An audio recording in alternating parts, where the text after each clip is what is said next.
So one of the things that you go through a lot of is fresh pesto. And you make fresh pesto, you were saying several different times a week, and then you use it in a lot of different recipes. So it's very versatile. Very versatile. We use it in a soup, we have a pasta, we have an appetizer we use it on. You can use it in a mayonnaise, something that we do. So basically what I wanted to talk about was with pesto, there's a lot of things that you can do with it. So basically making a bigger batch and keeping it in your fridge is a good thing. It can change, you can make a lunch with it, a dinner. It goes good with a lot of different recipes. And I love it. The first thing we're going to do, we're going to toast up some pine nuts just in a dry skillet, and that's just going to bring them back to life. And bring the oils out of the nuts. So you could do that with any kind of nut. Okay. Then what we have here, the recipe that I have for you online, it'll have a pound of basil. Okay. Now you can go to the grocery store and usually you can get this in like 4-ounce increments. It'll be packaged up, but it's pretty pricey. Yes.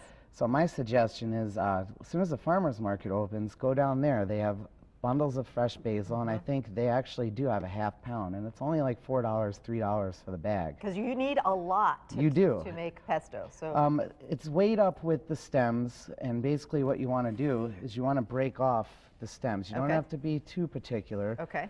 This is all going to get emulsified in the food processor here. So just break the stems off. And just start adding all the ingredients in there. Now we could.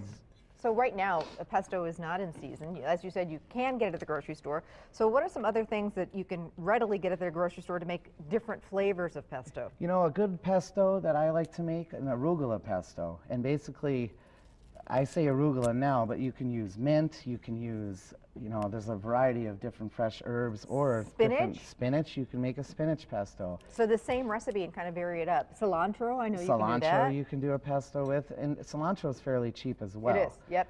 But what you want to do, according to the herb that you're using, is kind of change the ingredients. Basil is typically known as an Italian ingredient. Okay. And that's where the Parmesan cheese comes in. Okay. Now switch it up to mint and add a little bit of feta maybe instead of the Parmesan, and that'll give you more of a Greek theme. So now we'll get the rest of this in here. Cilantro maybe not do the cheese, huh? Maybe not cheese at all. Yeah. So lots of basil in here. Lots of basil. So we're toasting pine nuts, which again are expensive, but they are delicious, and they're traditionally in the traditional pesto, basil pesto. What other nuts could you use? Walnuts are typically used in place of the pine nuts because they are a lot less inexpensive. Okay. Typically pecans go good with the arugula. You can kind of maybe candy your nuts instead if you want to bring out a little sweetness in the pesto. Almonds maybe? Almonds are good too. Okay, all right, so there's some easy switches. So, all right, so are we waiting for these to do their thing?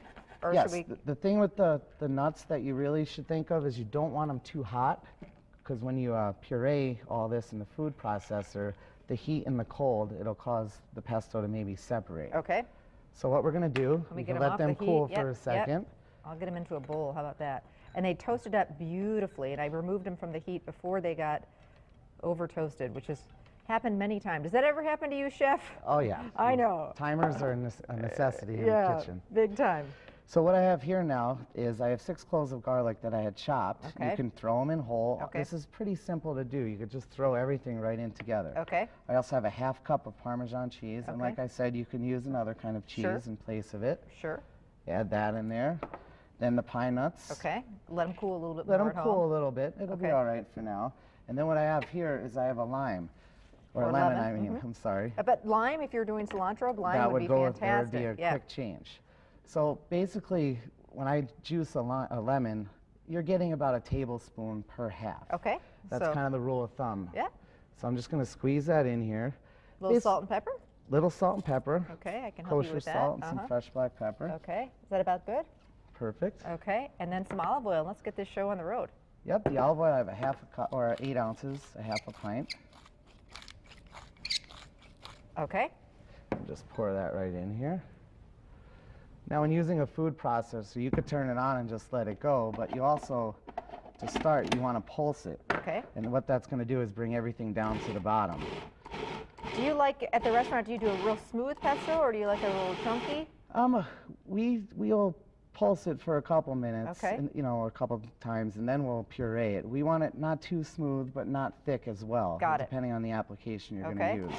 So once I get that pulse, I can just turn it on, let it do its thing. A lot of times I'll take a spatula and I'll go around the outside of the food processor just to get everything back down in there. And then turn her back on again.